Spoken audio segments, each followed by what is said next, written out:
যে অমুকে বলছে যে এত রাকাত নামাজ পড়তে হবে, ওই সূরা দিয়ে পড়তে হবে, অন্য সূরা দিয়ে পড়লে সব রাতে নামাজ হবে না, এমন না। বরং যতটুকু বলা হয়েছে হাদিসে ততটুকু আমরা ইবাদত করি, যে কোনো নির্দিষ্ট কোনো ইবাদত নেই, যে যতটুকু পারি ততটুকু ইবাদত করি। দ্বিতীয় যে বলেছেন আল্লাহ রাসূল ওয়াসুমু ইয়াওমাহা, পরের দিন তোমরা রোজা রাখো। সুতরাং আজকে রাতের পরের দিন যেটা অর্থাৎ 15 শাবান, আজকে 14 শাবান, 14 শাবানের দিনে ইবাদত করতে বলছেন, 15 শাবানে রোজা রাখতে বলছেন।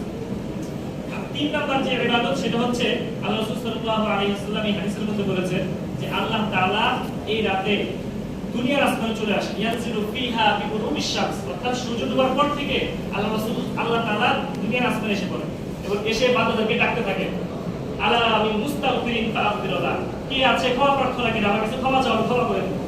আলা আমি মুস্তাগফিরিন ফাগফিরুল্লাহ, কি আছে রিজিক প্রার্থনা করে আমার কাছে রিজিক চাও, রিজিক দিয়ে দেব। আলা আমি মুবতালান ফাউআফিয়া, কি আছে বিপদগ্রস্ত আমি তাকে